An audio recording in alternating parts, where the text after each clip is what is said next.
Hello, welcome to the Camera Nostalgia Club. In today's video, I'm going to be using a Samsung. And the reason I decided to make this video is because I don't think Samsung gets enough love.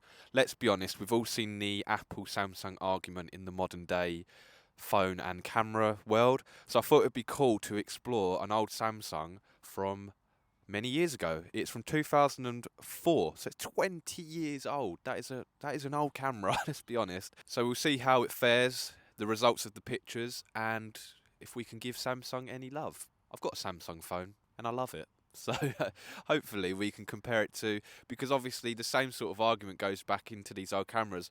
I think a lot of people wouldn't go out and pick up a Samsung camera because they've seen this argument about Apple. Do you know what I mean? There's just like a big stigma around Samsung. Obviously, if you're a Samsung user, you probably love them. So we'll see how it does today, and I hope you enjoy the video. So I wasn't actually sure what camera I was going to use for this next video, and as I was looking at my cameras, I just saw the Samsung sat there. It looked quite lonely. I hadn't used it for ages. I've used a few different Samsung models, but this is one I've held on to just because I like the aesthetic of it, and it really feels like an early 2000s camera. As I said, it's from 2004. It is the Digimax 430 model. It's a 4 megapixel camera. Now, normally with these lower megapixel cameras, the older ones, well, especially the Sony Cybershot models, they tend to make a moody day look even more moody, if that makes any sense, because in the clouds it will add a bit of like noisy depth and give that sort of noisy, edgy look, I guess you could call it.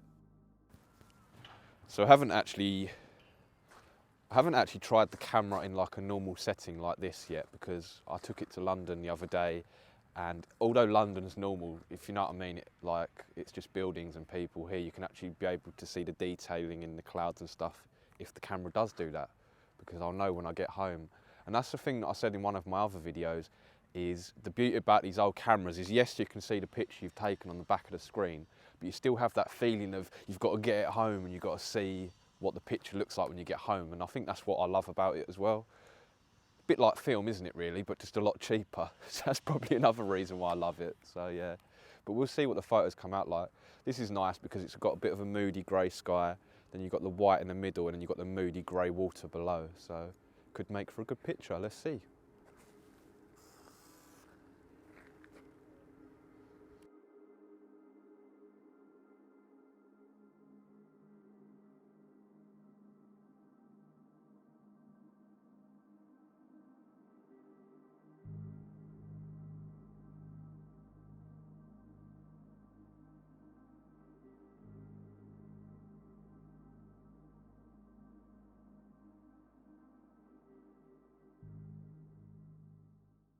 Well, I think that's all I can really get here, just in terms of things that I like. There's a few interesting things behind me, but not really. Maybe I might take a picture of that. It's quite an old railway station. But I'm going to go up into the little park behind and see if there's anything there. There used to be peacocks there, so that would be cool if they're still there. But I don't know. Times have moved on. They probably don't have the peacocks anymore. So I made my way up and behind the train station towards the park. As I said, it's quite an interesting area because it's a very drastic difference in landscape. Obviously, you've got the beach with the sand, and then literally probably about a 5-10 minute walk through some houses, you have a lovely little park. Sadly, the peacocks were not out today. I actually thought they might have left because it was many years ago I saw them, but in their little outdoor cage, and they are very well cared for. I believe they're in their indoor environment or something. That's what I thought, but I could actually see their droppings, so they definitely are still there. They just wasn't there on this day. But nonetheless, the park that I went to has a few nice features. There is a little pond, it has nice little gardens with flowers. It's very well looked after. There is also like a skate ramp, cricket practice things. There's all sorts going on. It's a great little place. And the fact that I could just have my camera in my pocket, it was also a bit cold on the day, so I had my hands in my pockets anyway with my camera. So I was literally ready to snap anything that I saw straight away. I came across a lovely little scene. It was a little pond with a little bridge that was built to go over it. Just something very nice. I can imagine this is very lovely in the summer, but even in this weather, the cold February weather, it was very picturesque. because the reflection of the leafless trees on the pond really added a dramatic feeling to this picture. I've got an affinity with leafless trees. I don't know what it is at the moment. I've been like researching paintings, and I've even been trying to do some stuff myself on the branches of trees. I think they're just really pretty, I guess.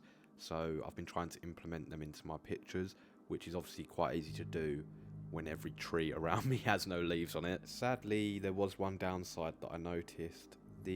I was shooting this camera in automatic mode. As I explained in my other videos, I only shoot on automatic because I use a lot of different cameras, and obviously it just takes too long to really get into the nitty-gritty settings and the manual aspect of the cameras, each and every individual one. But I noticed when I was shooting something that was darker below, like at the lower part of the image, the sky would be really blown out and it would overexpose it, like really badly in my opinion. But let's be honest, I'm not shooting these cameras to get a really crispy professional picture.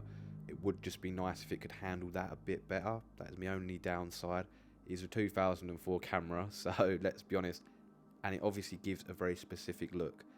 People may even want it just for this look, so the pictures look old school and overexposed, I guess. But in other pictures, it did handle the sky really well. So if you are in the market for an old digital camera, please don't look past the Samsung models. They really have the early 2000s nostalgic feeling to the pictures. As I said, I took it up to London as well, and these are just a few random snaps.